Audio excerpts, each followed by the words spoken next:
Well, all right, back now to my guests. Gentlemen, welcome back, Dr. Reed, Robert Wraith. And we are now joined by Larry Arthur. But first, Dr. Reed, when exactly in the chronology of events in the story was your house ransacked? The 9th day from day one when I brought the creature home. I basically had been driving back to my house in the evening and realized that there were 3 large step vans parked in front of my house and people going in and out them with hand trucks, with men dressed in like moving attire, like similar to a jumpsuit. Right. And I kept going, and then later came back early in the morning to my house being just completely torn apart. It was just as if a cyclone had gone through there. We now have on the line Larry Arthur. Larry, how do you know Dr. Reed?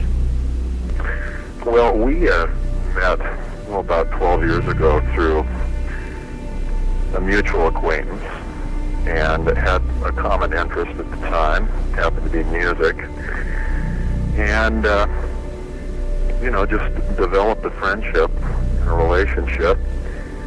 And I've been a landlord for about 15 years. And what do you have, apartments, condos, what? No, just single family. Oh, single homes.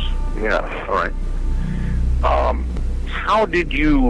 When did you hear from the doctor, and how did you learn that something had happened to his house? How did that happen? Well, he called me and asked if we could meet at the house, and we made arrangements to do that. I went over there. You had been his landlord for how long?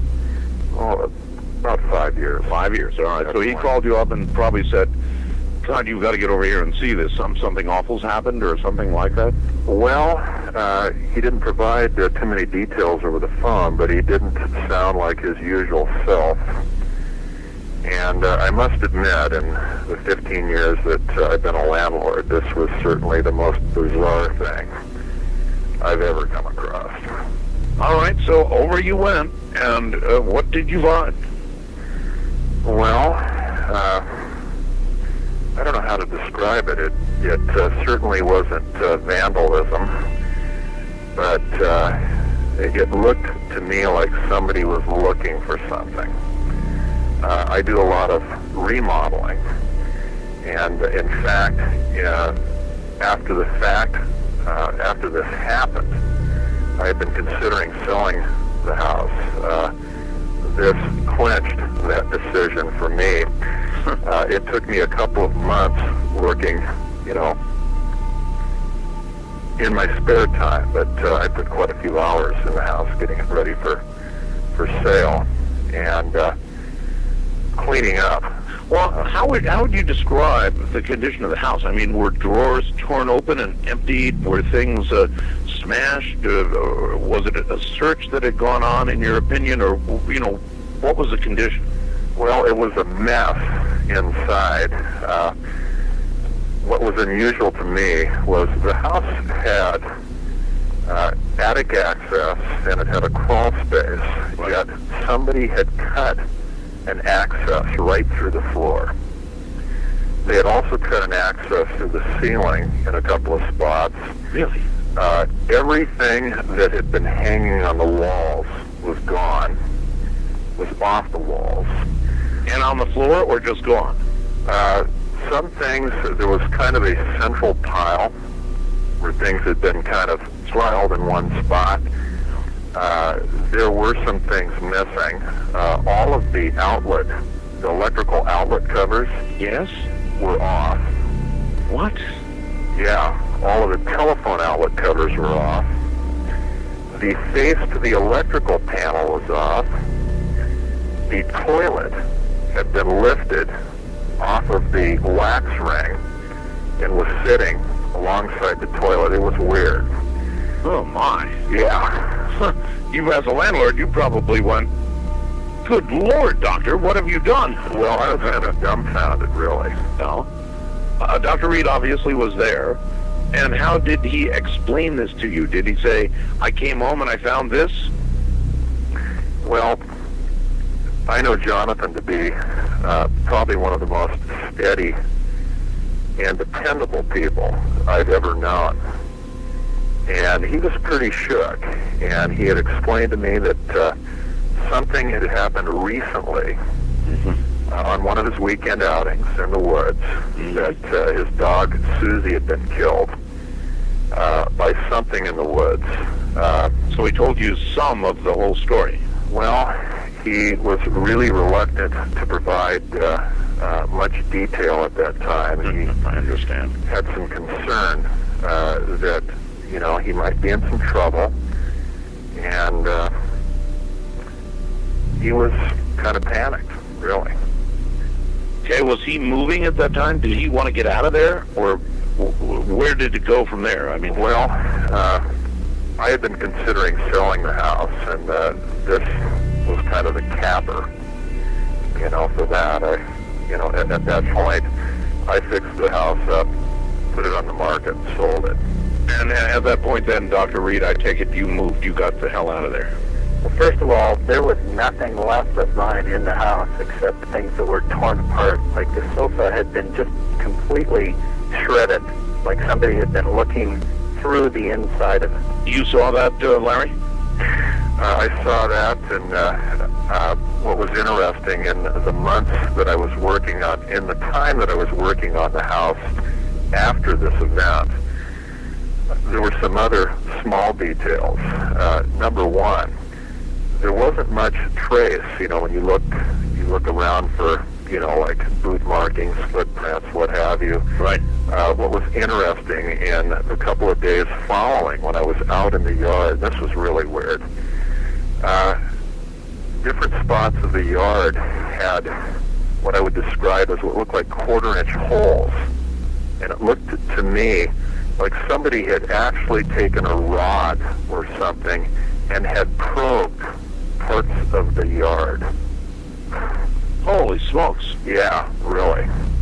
Now, what were you saying to Dr. Reed during all of this? You must have been saying, did you do this? Do you know who did it? How did I don't know if I can say that on the radio. Okay, don't then, please.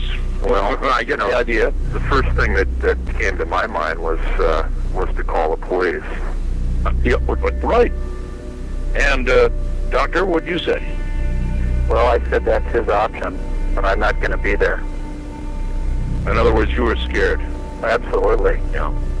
I mean, there was nothing of mine left worth even packing up. Everything that I had was gone. I mean, I had 2 fire filing cabinets that are, 5 feet tall. Right. Weigh about 800 pounds apiece. Right. That were gone. They were just gone. Things that I hadn't even unpacked for years. You collect things, like boxes of books that you had in school. Right. They were gone. Everything was gone. They cleaned that house up. Well, I'm a very conservative individual, and if I had not experienced something like this, I wouldn't have believed it. Larry, remember the garage door? Oh, yeah. What about the garage door? Well, I had a fairly heavy-duty. The garage door had some access to the inner yard. There was a typical garage door that you would drive a car through on the outside. Everybody should remember this is where the freezer was, where the alien being was kept, in the garage. So go ahead. Towards the inside of the yard, there was an access door.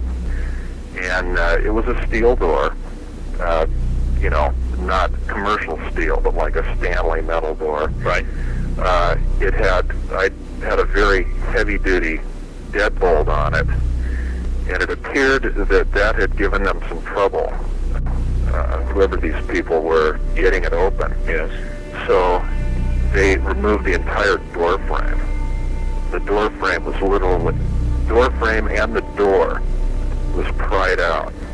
Holy smokes. Literally torn out of the side of the garage. If you've returned to the Storyist to review Part 4, then you're serious about knowing the truth in this case.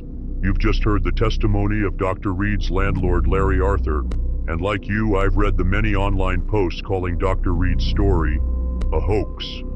Here's 2 more people's testimonial. One woman, named Betty, who claims to have worked with Dr. Reed at the University of Washington Medical Center. And you'll also hear from Valerie, who claimed to be his banker. The claims these people are making are not only disturbing, but makes one logically think he could certainly be lying, as we've seen great hoaxes attempted before. But what motivation would his past landlord and these two women have corroborating his story?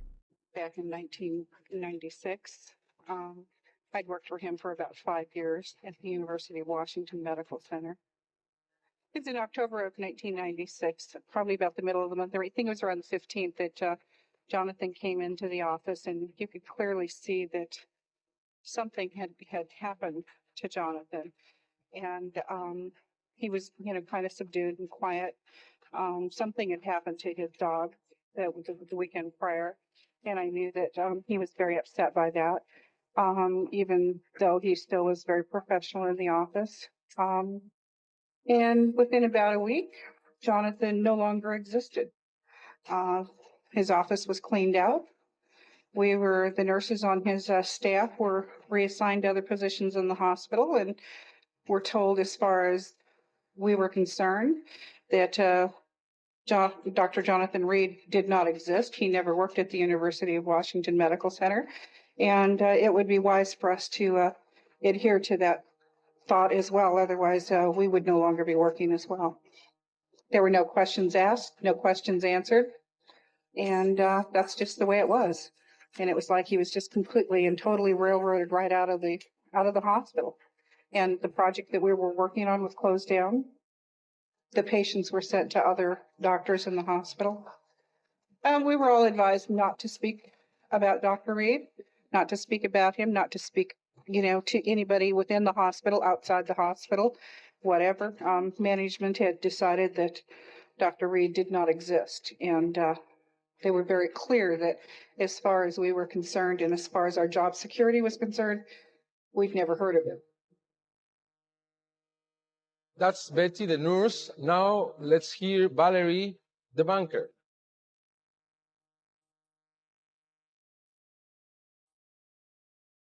For many years, I was in banking. Probably 20 years, I was a banker in various aspects of banking. Dr. Reed was a favorite among all the tellers. I mean, he came in and he would often bring his dog, because we gave dog biscuits out to dogs in the drive up to keep them. And so his dog Susie loved coming to the bank. He couldn't drive anywhere near the neighborhood, even if he didn't want to make a transaction. And he came in once or twice a week, sometimes more. And over the years, I did a lot of transactions with him as I moved up in the bank. Loan payments and deposits, and he always had a good account. He had a lot of money. There came a day when we were called into a meeting, and we were told that we didn't know him. If anybody asked about him, we never knew this customer. And of course, in banking, there's a huge confidentiality anyway. And we thought, doctor, maybe it was a suit. Of course, we wouldn't talk about it. No, we didn't know him. There never was a person. And I went to check his his signature card. I knew all his paperwork, and I knew none of it was there. Nothing. It had been there the night before, because I had been looking at loan payments and when they come due, and I thought that he had one coming due. And oftentimes we did a phone transaction to automatically transfer, and just preparing, and it was all gone, everything. And I basically got in trouble because they said he didn't exist, and I said he did exist, and what was going on, and this was against the law. And they said that if I wanted to work in any sort of banking, that he did not exist. And what didn't I understand? After a while, Jonathan contacted me. As I said, we became friends, and I was very concerned. He contacted me, and we met, not locally at all. And I was willing to do that. I was so relieved to hear that he was alive. But we met several times. So when I went back I took on the bank. I mean, I let them know that I knew they were lying. And I'd be glad to come forward and say that. And I would go forward with a suit because what they were doing was illegal. And it was amazing how they really didn't, they were angry with me, I was angry with them, but there wasn't a lot of power playing, and suddenly they were forthcoming with part of Jonathan's money, about half of it. I know these little guys are so far advanced compared to what we are. They may be a million years advanced from us. You know, we don't have all that information. I don't have those answers. But I do know that many people have seen them besides me. Many people have had a similar experience. Maybe not exactly the same, but similar. So it's not just this person telling this story. And all these people have supported me, both in physical means and in spiritual means. I mean, they've given their heart. They've given me their homes to live in. They've fed me. They've clothed me. You know, if I didn't have the support from these people, I probably wouldn't be here today. You mentioned the 500 people that have witnessed these beings. Can you go into that? Can you go into the those who have contacted you, talking about being at that lecture and seeing what they saw and trying to get a picture of the beings that appeared? Well, I mean, the conference was being recorded, videotaped, and you know, we do have a copy of that tape. There isn't much on it except a little bit of a streak of light across the bottom. I mean, there was a recording of the crowd kind of being afraid and being startled by what was going on. Most of the people don't want to be identified, rightfully so, because when you come forward, people's lives are torn apart. But the point is, more and more people are aware. Okay? Are we going to release all of this information? Little by little. But this information, as long with others that I've kept safe, is what I believe has kept me alive. Okay? The link artifact, the device that I found.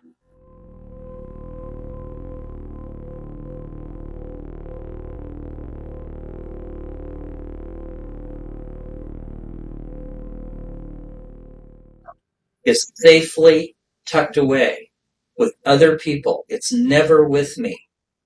And if anything happens to me, everybody has so much other information about me, about what's gone on, about all of the things that are stored.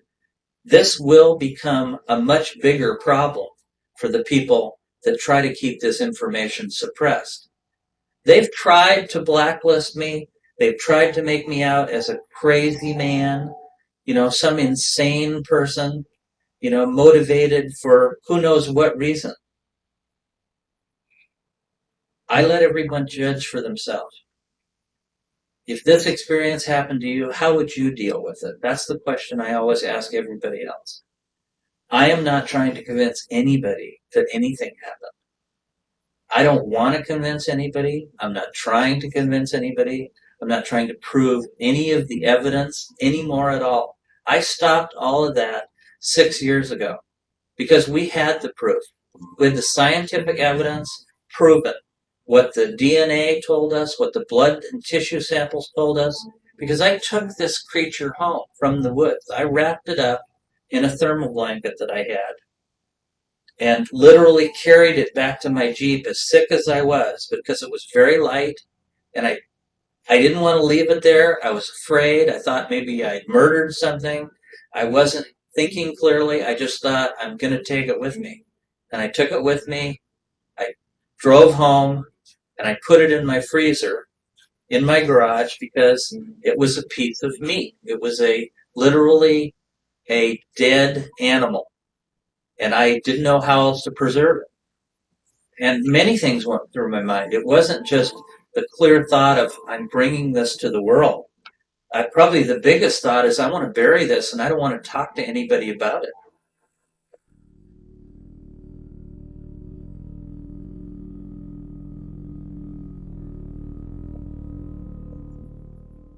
You know, I didn't even want to admit to myself what had happened. And then little by little, my feelings change. You know, I got to where I could rationalize some of this. I got to where I could think about some of this. Other people helped me. Other people were involved in reacquainting myself with this new reality.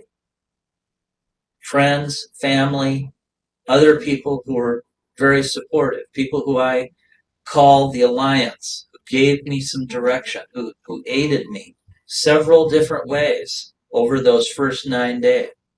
Your story is being told all over the world.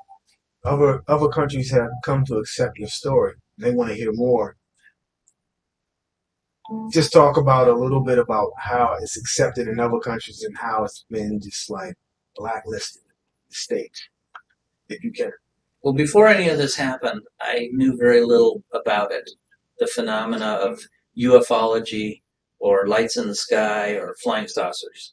I pretty much concluded that it was pretty much science fiction. Once this happened to me, once I started to realize that what had happened was real, then I started to become aware of the realities of other people and other situations, and that this has been going on for possibly thousands of years.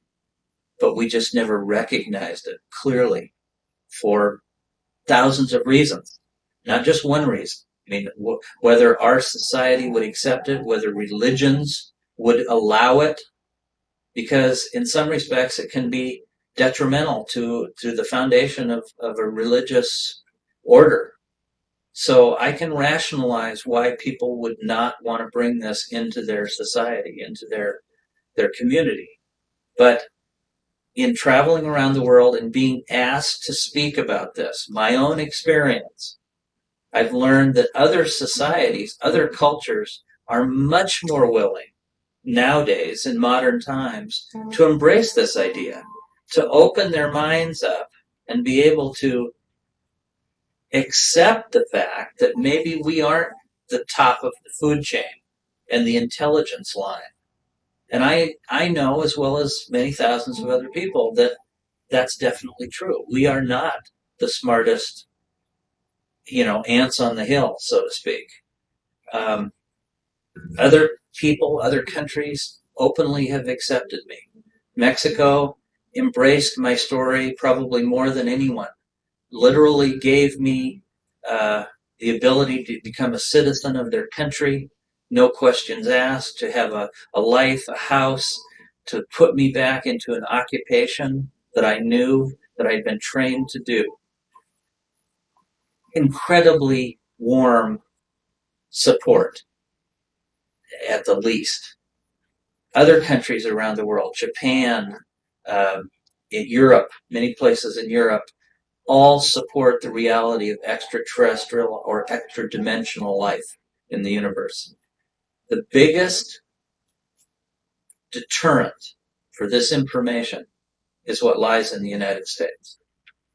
And I ask the same question. I say, why? Why is it that the greatest country in the world, who has the greatest economy, who has been the strongest country, and on the forefront of technology, why within the United States and the United States government do we not only not talk about it or accept it, but we find every way we can to dismiss it, discredit those who ever talk about it, or make them all out to be fools? Why is that? And these are the questions I keep asking. I don't have those answers. I have a lot of speculations that other people have told me, and they go from one end of the gamut to the other. I mean, everything from conspiracy theories to the fact that some people think the United States government is in cahoots, in cooperation with extraterrestrial life of one race or another. I don't have those answers. I know what's happened to me. I know what's continued to happen to me. And I know that within the United States, there is a military-type apparatus designed to squash, to humiliate, to harass, and or silence permanently people who talk and have absolute evidence. And I am probably the best example I can give of that. I know what's happened to me. I know how my life was literally torn apart within 9 days, and I left the country of the United States because I felt in fear of my life, my family, and my friends. This was not a joke. This was not an easy situation that I chose to become a flag wearer, bearer of this new truth. This was something that was thrown at me, and I literally wanted to get out of the way and run away from it. I went to communities within the United States, first coming out, first talking about my own experience for only one reason, to ask for help, to take this away from me. Please take all of this and do something with it. I didn't know what to do with the evidence. I didn't know who to go to trust, because everybody was attacking me and all of my family at the same time. So at that point, I had no choice, but I choose to literally get out of the way of that machinery. And so I went and lived in Canada as a shadow for almost a year.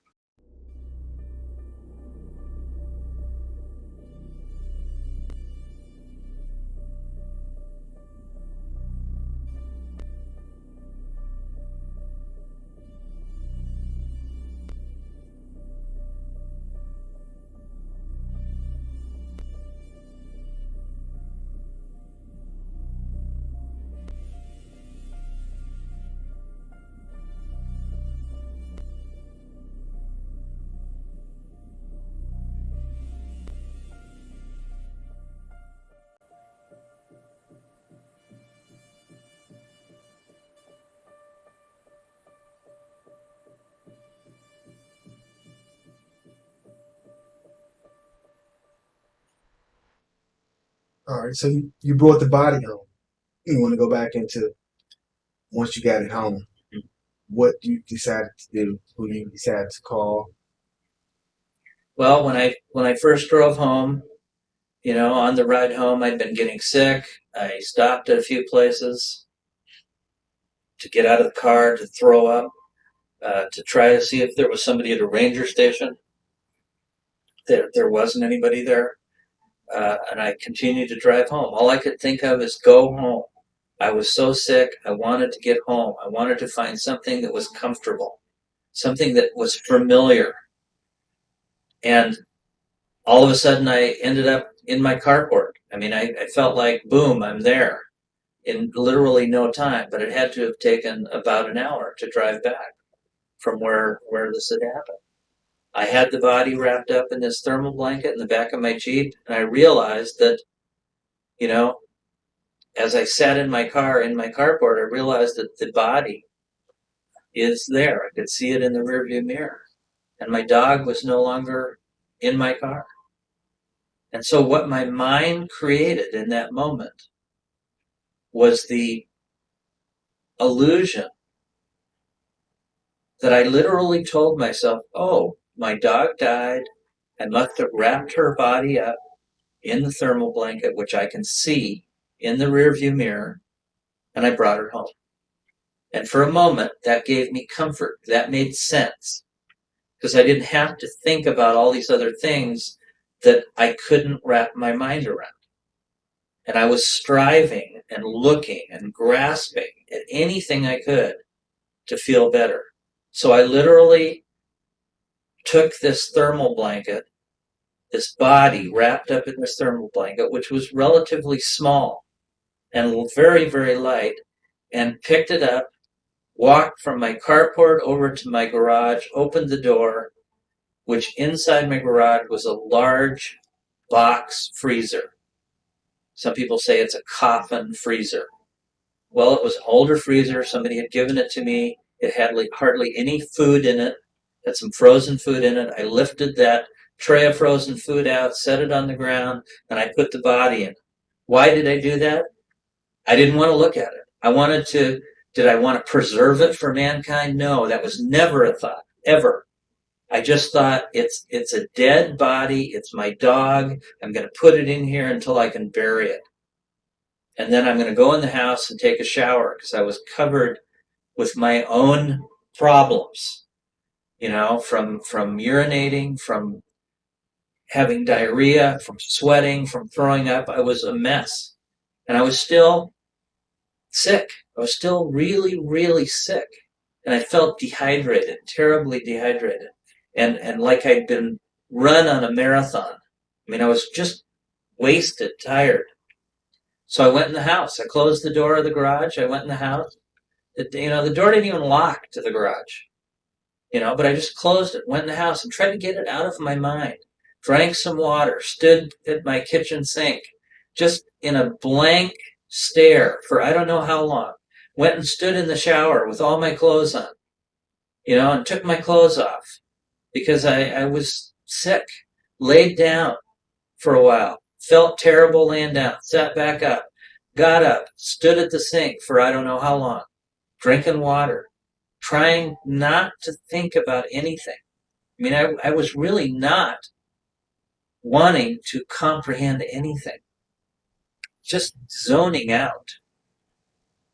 And finally, I kind of sat down and I thought, well, I need to call somebody, and I just need some contact. So I tried to call my girlfriend.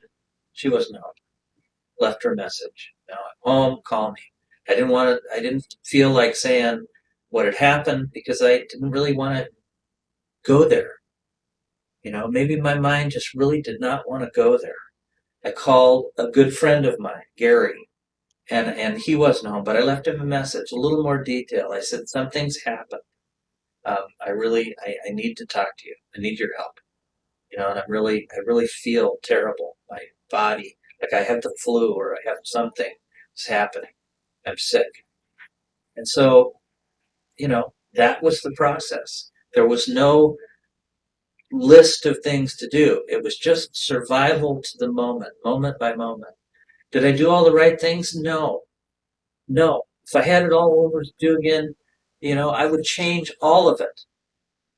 But nobody ever gave me, an indication of what the rules are to play by. There was no playbook. Nobody gave me a manual on how to deal with this. And I'd never been through anything like this. I'd never heard of anybody being through anything like this. It didn't fit my world. It didn't fit my life, my paradigm, anything. It just didn't fit. So I muddled my way through it just to feel good, just to feel better. And finally my friend called, I said, you got to come over here. My dog is dead, Susie. I mean, he knew my dog. I'd had my dog for a long time. And he said, oh my God, what happened? And I said, well, just come over here. And I really didn't want to talk about it, but I knew I needed somebody, because I thought, well, maybe I need to go to the hospital. Maybe this is worse, and I didn't want to be alone. And so, he finally came over and he said, what's going on? And I didn't really want to tell him. And he kind of said, I'll get you some water. Do you need food? Do you need to go to the hospital? And at that point I was saying, I don't know. I just want to sit here. I just want to sit here. And finally, he literally said, well, what happened to Susie? And I said, well, she's dead. Something killed her. And I don't know. I don't know what it was. I didn't even know. I had no idea. And he says, well, what do you mean? An animal killed her? Did she get hit by a car? And I said, no, she didn't get hit by a car. Something killed her. And I said, and I think I killed it. I killed it, trying to defend her. And he said, well, was it a bear? Was it a wildcat? And I didn't say anything for a long time. I didn't know what to say. I didn't know if it was. Well, the story has certainly grown with the amount of people who've come forward giving their testimonials on Dr. Reed's story. I want to leave you with one more interesting short clip of a presentation that will be seen in its entirety in Part 5 by Dan McAvoy, who's an investigator from the Mutual UFO Network. I'd like to end up by talking to you a little bit about the extraterrestrial artifact. The link is Dr. Reed called it. I'll tell you the scientific side, and then I will tell you my experience when he used it. Most of you probably have already seen it. If we could just have a picture of what it looks like would be fine. The artifact measures 4 inches long by 3.5 inches wide and is 3/16 of an inch thick. It weighs 170.30 grams. The metallurgical analysis revealed that it was found to be a composite material made up of silicon polymers, beryllium, aluminum, manganese, copper, zinc, bismuth, and gold.